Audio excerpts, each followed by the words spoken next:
Hello guys, welcome to back my YouTube channel Suraj Sinha 6868। तो जैसा कि आज आपने देखा होगा कि हम एनसीईआरटी बुक यूरोप में राष्ट्रवाद का उदय पढ़ेंगे, वो भी पूरा एनसीईआरटी, लेकिन पार्ट 1 यानी कि हम लोग 3 वीडियो में इसको कंप्लीट करेंगे। तो चलिए चलते हैं। पहले हम लोग एनसीईआरटी जो चैप्टर है उसको समझेंगे। तो ये देखिए, यूरोप में राष्ट्रवाद का उदय। यूरोप में उदय कैसे हुआ? सबसे पहले तो राष्ट्रवाद जो है उसका उदय यूरोप में कैसे हुआ, हम इस चैप्टर में उसी चीज़ को समझेंगे। तो ये एक चित्र है, ठीक है। इस चित्र को भी देख लीजिए। ये फ्रेडरिक सराइयो ने बनाया था 1848 में, शायद। हाँ, 1848 में फ्रेडरिक सराइयो ने बनाया था। तो चलिए हम इस चित्र के बारे में पहले समझ लेते हैं।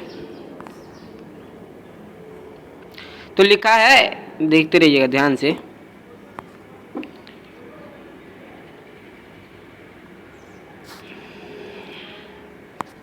यहां से पढ़ रहे हैं। 1848 में एक फ्रांसीसी कलाकार फ्रेडरिक सराइयो ने 4 चित्रों की एक श्रृंखला बनाई, ठीक है। इनमें उसने सपनों का एक संसार रचा जो उसके शब्दों में जनतांत्रिक और सामाजिक गणतंत्रों से मिलकर बना था। यानी कि देखो, समझने वाली बात है कि एक फ्रेडरिक सराइयो जो था उसने अपने सपनों का एक संसार बनाया। जैसे कि हमारा जो सपना होता है ना, तो उसी तरीके से उसका भी कोई सपना था। और उसका सपना कुछ इस प्रकार से था जिसमें जनतांत्रिक और सामाजिक गणतंत्रों से मिलकर वह जो उसका सपना था वो बना था। और वह सपने में उसने 4 चीज़ों को जोड़ा था, 4 चित्रों को जोड़ा था, ठीक है। इतना हमें क्लियर हो गया। अब देखो क्या है इस श्रृंखला के पहले चित्र में। अब देख लो, ये जो श्रृंखला है ना, इसको अभी मैं अभी दिखा दूंगा पूरा चित्र, ठीक है। उससे पहले हम लोग पढ़ लेते हैं। इस श्रृंखला के पहले चित्र देखें, चित्र 1 में यूरोप और अमेरिका के लोग दिखाए गए हैं। तो देखो, पहले चित्र में यूरोप और अमेरिका के लोग दिखाए गए हैं। सभी उम्र और सामाजिक वर्गों के स्त्री पुरुष एक लंबी कतार में स्वतंत्रता की प्रतिमा की वंदना करते हुए जा रहे हैं। आपको याद होगा कि फ्रांसीसी क्रांति के दौरान कलाकार स्वतंत्रता को महिला का रूप प्रदान किया करते थे। तो जैसा कि हमें पता चल गया, अब अगर हमें मालूम भी नहीं होगा तो लेकिन अब मालूम पड़ गया है कि फ्रांसीसी क्रांति जब हुआ था तो उस दौरान जो कलाकार होते थे वह महिलाओं को किस चीज़ का रूप देते थे? स्वतंत्रता, यानी कि वह स्वतंत्र थे, इस चीज़ का रूप प्रदान करते थे, ठीक है। यहाँ भी आप ज्ञानोदय की मिसाल को पहचान सकते हैं। यहाँ तक हमने कंप्लीट कर लिया। जो उसके एक हाथ में है और दूसरे हाथ में मनुष्य के अधिकारों का घोषणा पत्र, प्रतिमा के सामने जमीन पर निरकुंज संस्थानों के ध्वस्त अवशेष बिखरे हुए हैं। तो सबसे पहले हम लोग निरकुंज जो है इसको समझ लेते हैं। तो ये देखिए, साइड में लिखा हुआ है निरकुंज।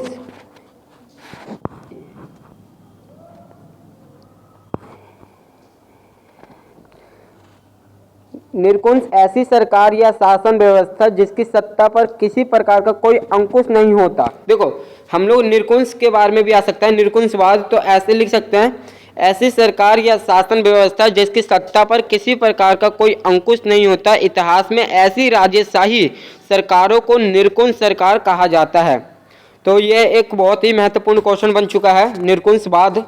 तो हम इसको इतना याद कर लेंगे और लिखेंगे फिर। जो अत्यंत केंद्रीकृत सैन्य बल पर आधारित और दमनकारी सरकारें होती थी। अब देखिए, एक और आएगा कल्पनादर्श यूटोपिया। तो इसको भी समझ लेते हैं। कल्पनादर्श यूटोपिया एक ऐसे समाज की कल्पना जो इतना आदर्श है कि उसका साकार होना लगभग असंभव होता है।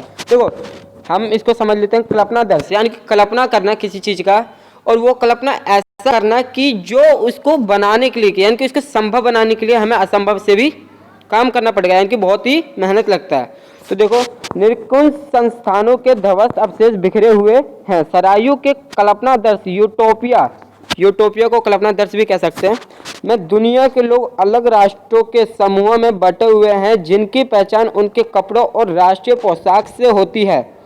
स्वतंत्रता की मूर्ति से कहीं आगे इस जुलूस का नेतृत्व कर रहे हैं संयुक्त राज्य अमेरिका और स्विट्जरलैंड, जो तब तक राष्ट्र राज्य बन चुके थे। फ्रांस, जो क्रांतिकारी तिरंगे से पहचाना जा सकता है प्रतिमा के पास। देखो अब जो है हमें इतना समझ में आ चुका है। एक 1848 में एक फ्रांसीसी कलाकार था जिसका नाम फ्रेडरिक सरायू था। ठीक है, अगर आ जाए कि फ्रेडरिक सरायू का वर्णन कीजिए तो हम लिख सकते हैं कि 1848 में फ्रांसीसी कलाकार फ्रेडरिक सरायू, जो कि 4 चित्रों को जोड़कर अपने सपने का एक संसार रचा जिसमें जनतांत्रिक और सामाजिक गणतंत्रों से मिलकर वह बना था।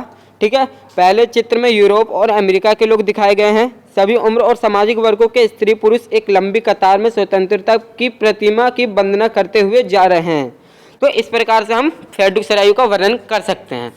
अब देख लीजिए, यहाँ तक पढ़ लिया, फर्स्ट पेज पढ़ लिया हमने, सेकंड पेज पे आ जाते हैं। अभी अभी पहुंचा है, उसके पीछे जर्मनी के लोग हैं जो काला, लाल और सुनहरा झंडा थामे हैं।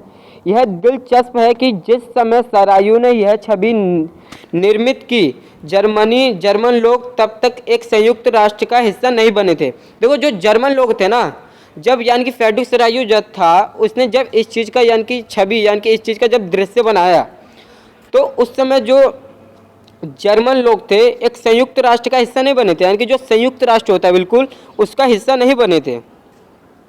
जो झंडा वे थामे हुए हैं वह 1848 की जो झंडा वह थामे हुए यानी कि जिस जो झंडा उसमें थामा हुआ है वो 1848 की उदारवादी उम्मीदों की अभिव्यक्ति है, जिनमें अनेक जर्मन भाषी रियासतों को एक प्रजातांत्रिक संविधान के अंतर्गत एक राष्ट्र राज्य में गठित करने की चाह थी।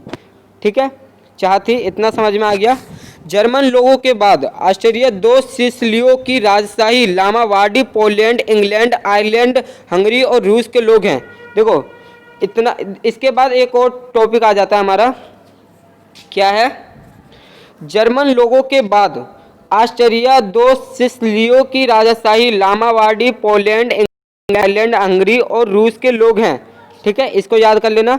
ऊपर स्वर्ग है, ऊपर स्वर्ग से ईसा मसीह, संत और फरिश्ते इस दृश्य पर अपने नजरें जमाए हुए हैं। ऊपर से देखो, ऊपर से जो ईसा मसीह होती है ना, यानी कि हम लोग अपने कल्पना में कर सकते हैं, तो वो जो है नीचे के लोगों पर दृश्य अपनी नज़र जमाए हुए हैं। चित्रकार ने उनका इस्तेमाल दुनिया के राष्ट्रों के बीच भाईचारे के प्रतीक के रूप में किया है। तो जो चित्रकार यानी कि फ्रेडरिक सरायू, उन्होंने इसका इस्तेमाल किस प्रकार से किया है? उन्होंने इसका यानी कि उन्होंने इसका जो दृश्य बनाया था वो इस प्रकार बनाया था कि भाईचारे के प्रतीक के रूप में कर सके, यानी कि भाईचारे का रूप लगे। देखो अब इधर साइड में आ जाते हैं। अर्नेस्ट रेनन, राष्ट्र क्या है? तो क्वेश्चन आ सकता है राष्ट्र क्या है, तो इसको हम लोग लिख लेते हैं, नोट कर लीजिएगा या स्क्रीनशॉट ले लीजिएगा। वैसे किताब में तो दिया ही होगा आपके। ठीक है, तो हम इसको पढ़ के बता देते हैं। फ्रांसीसी दार्शनिक अर्नेस्ट रेनन 1823 से लेकर 1892 ने 1882 में सोर्बोन विश्वविद्यालय में दिए एक व्याख्यान में राष्ट्र की अपनी समझ को प्रस्तुत किया। बाद में यह व्याख्यान एक प्रसिद्ध निबंध के रूप में छापा जिसका शीर्षक था राष्ट्र क्या है। ठीक है, इंग्लिश में भी लिखा हुआ है। इस निबंध में रेनन अन्य लोगों द्वारा प्रस्तावित इस विचार की आलोचना करता है कि राष्ट्र समान भाषा, नस्ल, धर्म या क्षेत्र से बनता है।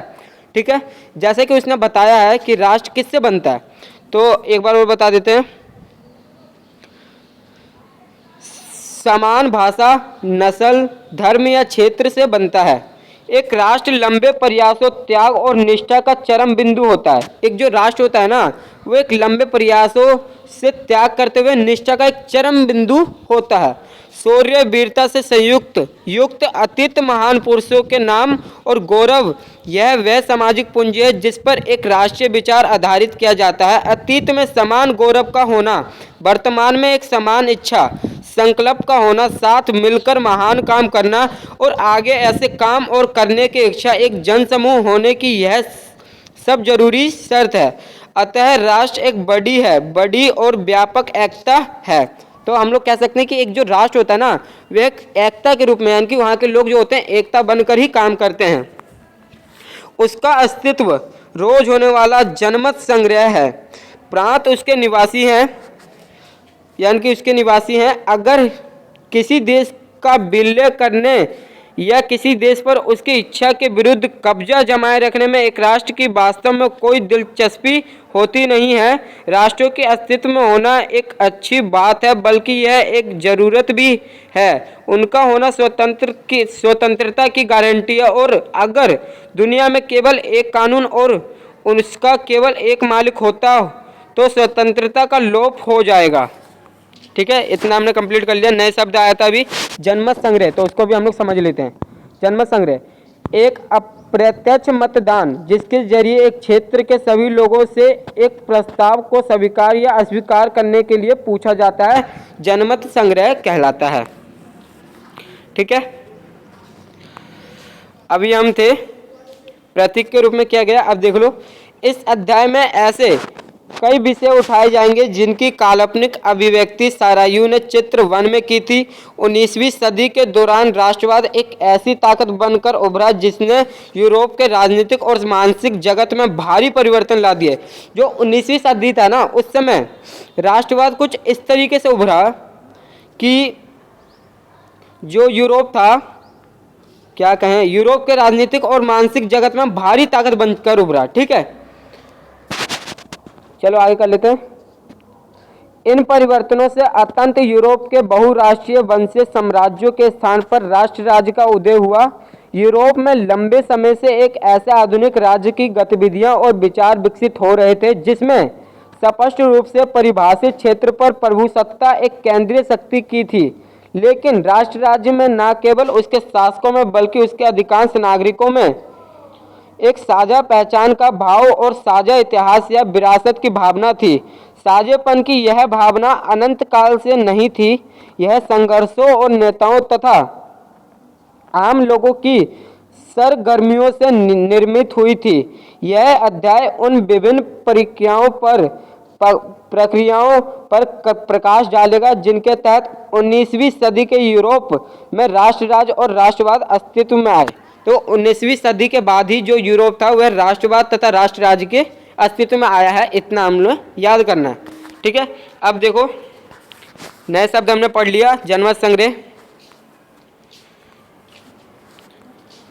अब जो सबसे पहला टॉपिक आता है जो हमारे 2020 से लेकर 2021 तक के सिलेबस में भी है, प्रशासनिक क्रांति और राष्ट्र का विचार। तो इसको हम पढ़ेंगे, ठीक है, और इसको हम अच्छे तरीके से समझाएंगे भी। तो प्लीज़ वीडियो को थोड़ा सा भी स्किप ना कीजिए, बिल्कुल देखते रहिए।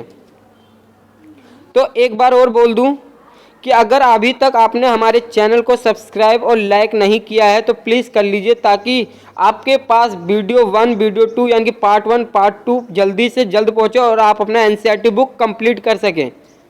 तो चलिए चलते हैं, प्रशासनिक क्रांति और राष्ट्र का विचार।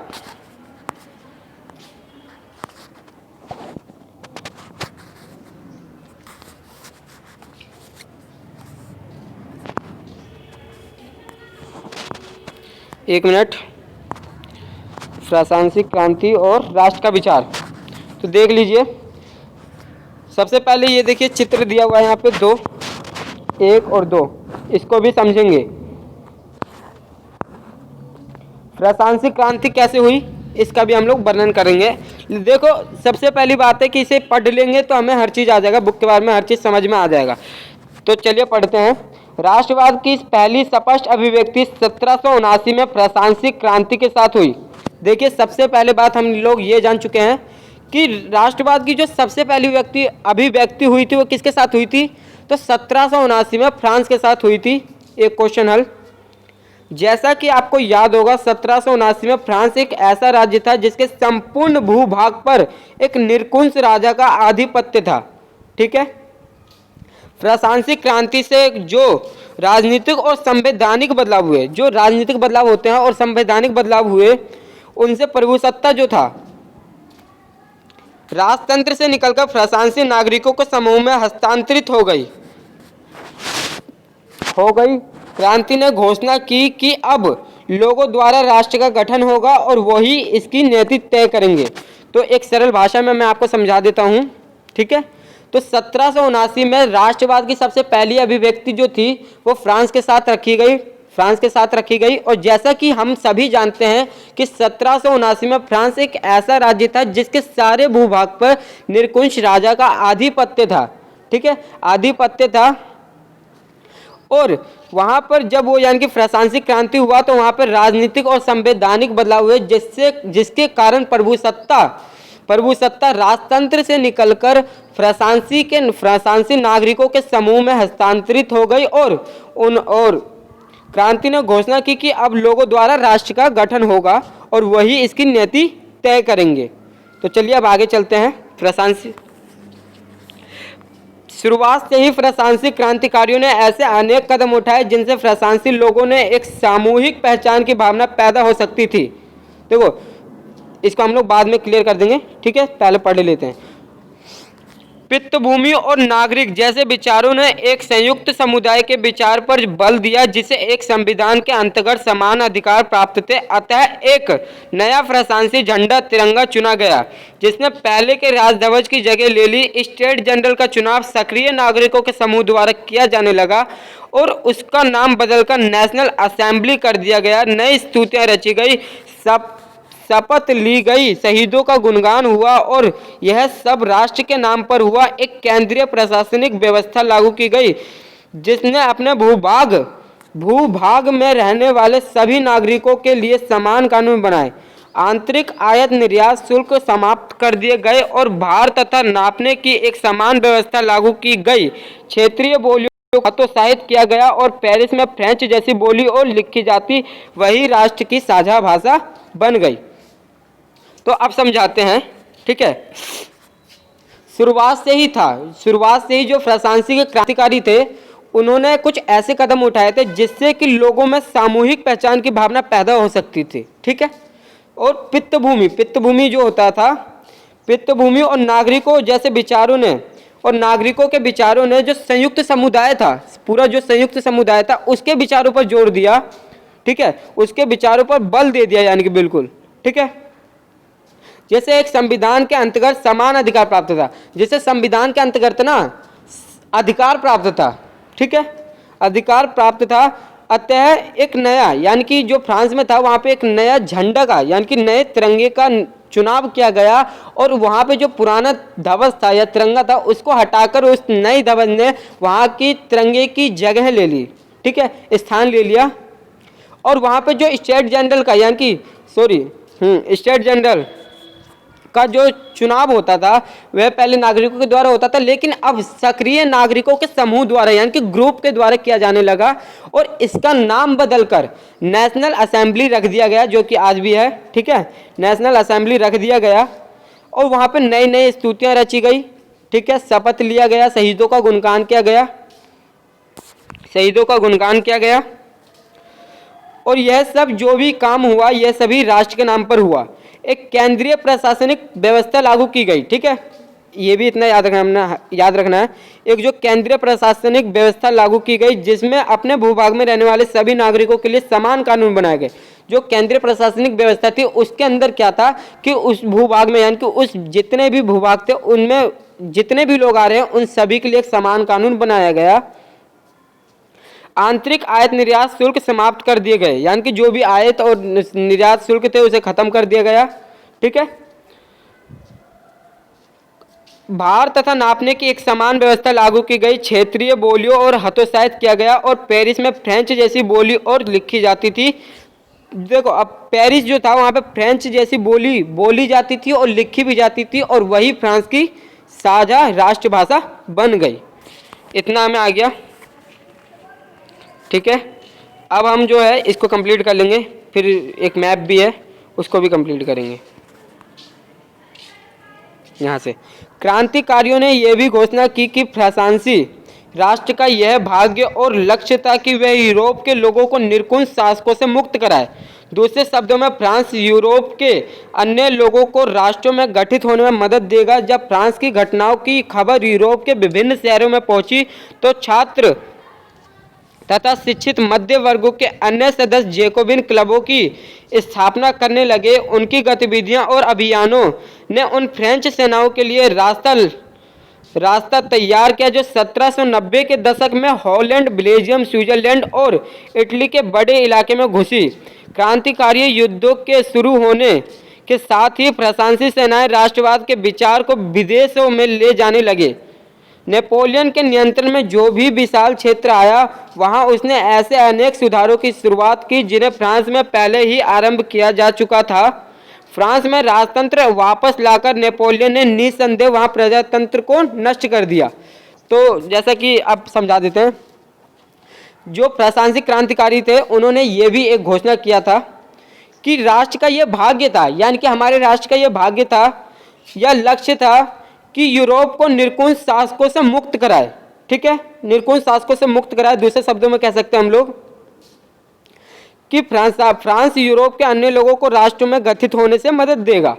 जब फ्रांस की घटना, यानी कि जो भी फ्रांस में जो घटना घटी, ठीक है, जो घटना घटी, खबर यूरोप के, यानी कि जो यूरोप में जब वो खबर पहुंची तो छात्र तथा शिक्षित मध्य वर्गों के अन्य सदस्य जैकोबिन क्लबों की स्थापना करने लगे। जैकोबिन क्लब था, उसकी स्थापना करने लगे। उनकी गतिविधियां और अभियानों ने उन फ्रेंच सेनाओं के लिए रास्ता तैयार किया जो 1790 के दशक में वो जो, यानी कि जो जैकोबिन क्लब था, उनकी जो गतिविधियां थी, उन्होंने कुछ ऐसा, यानी कि उनके गतिविधियों के दौरान गतिविधियों और अभियानों उन फ्रेंच सेनाओं के लिए रास्ता तैयार कर दिया जो कि 1790 के दशक में, ठीक है, हॉलैंड, बेल्जियम, स्विट्जरलैंड और इटली के बड़े इलाके में घुसी। क्रांतिकारियों युद्धों के शुरू होने के साथ ही फ्रांसीसी सेनाएं राष्ट्रवाद के विचार को विदेश में ले जाने लगी। अब देखो, जो राष्ट्रवाद था, अभी हमारा टॉपिक यही था कि फ्रांस में राष्ट्रवाद का विचार वो विदेश में ले जाने लगे। अब देखो, नेपोलियन आ जाता है, इसमें आएगा नागरिक संहिता, नेपोलियन की नागरिक संहिता, ठीक है, इसे भी पढ़ेंगे। अब नेपोलियन के बारे में पढ़ते हैं। नेपोलियन के नियंत्रण में जो विशाल क्षेत्र आया वहां उसने ऐसे अनेक सुधारों की शुरुआत की जिन्हें फ्रांस में पहले ही आरंभ किया जा चुका था। यानी कि जो फ्रांस था उसने तो पहले से ही आरंभ कर दिया था, लेकिन नेपोलियन ने उसे बाद में करना चाहा और करने लगा। फ्रांस में राजतंत्र वापस लाकर नेपोलियन ने निस्संदेह, यानी कि बिना डरे, वहां प्रजातंत्र को नष्ट कर दिया। अब देखिए, ये मैप है, ठीक है, तो हम समझा देते हैं इसमें। ये ऑटोमन सम्राट है, एक मिनट, ये देखिए, ये ऑटोमन सम्राट, ठीक है, ये फ्रांस है अपना, ये जो गुलाबी में है। बाकी ये जो अभी हमारे सामने जो भी आए, स्विट्जरलैंड, ठीक है, स्विट्जरलैंड और क्या बोलते हैं, क्या क्या आया था, हंगरी, ऑस्ट्रेलिया, ये सभी है। ये सभी को हमें देख लेना एक बार, ठीक है, आप देख सकते हैं, ठीक है। निसंदेह किया था, मगर प्रशासनिक क्षेत्र में उसके क्रांतिकारी सिद्धांतों का समावेश किया था ताकि पूरी व्यवस्था अधिक तर्कसंगत और कुशल बन सके। 1804 की नागरिक संहिता, जिसे आमतौर पर नेपोलियन की संहिता के नाम से जाना जाता है, ने जन्म पर आधारित विशेषाधिकार समाप्त कर दिए थे। उससे कानून के समक्ष बराबरी और संपत्ति के आधार को सुरक्षित बनाया। इस संहिता को फ्रांसीसी नियंत्रण के अधीन क्षेत्र में भी लागू किया गया। डच गणतंत्र, स्विट्जरलैंड, इटली और जर्मनी में नेपोलियन ने प्रशासनिक विभाजनों को सरल बनाया, समानता व्यवस्था को खत्म किया और किसानों को भूदासत्व और जागीरदारी शुल्कों से मुक्ति दिलाई। शहरों में भी कारीगरों के श्रेणी संघों को नियंत्रण को हटा दिया गया। यातायात और कारीगरों के श्रेणी संघों को यातायात और संचार व्यवस्थाओं को सुधारा गया। किसानों, कारीगरों, मजदूरों और नए उद्योगपतियों ने नई मिली आज़ादी चखी। उद्योगपति और खास तौर पर सामान बनाने वाले लघु उत्पादक यह समझने लगे कि एक समान कानून, चलो सबसे पहले इसको समझ लेते हैं, ठीक है। जो नेपोलियन की संहिता 1804 नागरिक संहिता, जिसे हम लोग आमतौर पर नेपोलियन की संहिता बोलते हैं, ठीक है, इसमें ऐसा था कि जो भी जन्म पर विशेष अधिकार प्राप्त थे उसको समाप्त कर दिया।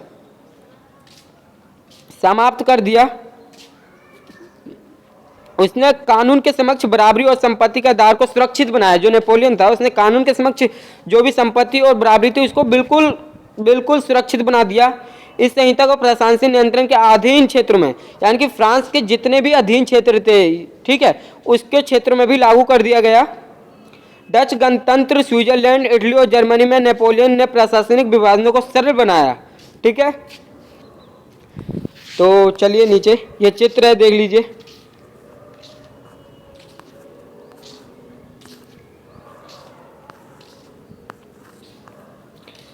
मानक भार तथा नाप और एक राष्ट्रीय मुद्रा से एक इलाके से दूसरे इलाके में वस्तुओं और पूंजी के आवागमन में सहूलियत होगी, लेकिन जीते हुए इलाकों में स्थानीय लोगों की प्रशासनिक शासन के प्रति मिलीजुली प्रतिक्रियाएं थी। शुरुआत से अनेक स्थानों जैसे हॉलैंड और स्विट्जरलैंड और साथ ही कई शहरों जैसे ब्रुसेल्स, मेंज, मिलान और वार्सा में प्रशासनिक सेनाओं का स्वतंत्रता का तोहफा देने वालों की तरह स्वागत किया गया, मगर यह शुरुआती उत्साह शीघ्र ही दुश्मनी में बदल गई जब यह साफ होने लगा कि नई प्रशासनिक व्यवस्था राजनीतिक स्वतंत्रता के अनुरूप नहीं थी। बढ़े हुए कर, सेंसरशिप और बाकी यूरोप को जीतने के लिए फ्रेंच सेना ने जबरन भर्ती हो रहे नुकसान प्रशासनिक परिवर्तनों से मिले फायदे से कहीं ज़्यादा नजर आने लगा। ठीक है, इसको समझा देते हैं। ये देखिए, ये एक डाकिया है जो इधर से उधर सामान ले जाया करता था। ठीक है, यहाँ नेपोलियन को 1813 में लाइप्जिग की लड़ाई हारकर फ्रांस लौटते हुए डाकिये के रूप में दर्शाया गया है। उसके ये नेपोलियन ही है जिसे डाकिया दिखाया गया है, डाकिये के रूप में दिखाया गया है। ठीक है, उसके झोले में गिरती हुई चिट्ठी पर उन भूभाग के नाम लिखे हैं जिन्हें अब वह हार चुका है। ठीक है, ये समझ लिए। तो दोस्तों, तो आज पार्ट 1 में तो इतना ही, और पार्ट 2 में हम करेंगे यूरोप में राष्ट्रवाद का निर्माण। ठीक है, तो अभी हमने क्या किया उसको देख लेते हैं। यूरोप में राष्ट्रवाद का विचार किया, अब यूरोप में राष्ट्रवाद का निर्माण करेंगे। ठीक है, फ्रांसीसी क्रांति और राष्ट्र का विचार पढ़ा, फ्रेडरिक सराय के बारे में अच्छे से जान लिया हमने। तो दोस्तों, एक बात और बता दूं, अभी पार्ट 1 कंप्लीट हुआ है, अब कल पार्ट 2 आएगा। हम हमेशा वीडियो डाल रहे हैं। तो दोस्तों, अगर अभी तक आपने हमारे चैनल को सब्सक्राइब नहीं किया है तो प्लीज़ कर लीजिए, ताकि हमारे वीडियो का नोटिफिकेशन आप तक पहुंच सके। धन्यवाद आपका।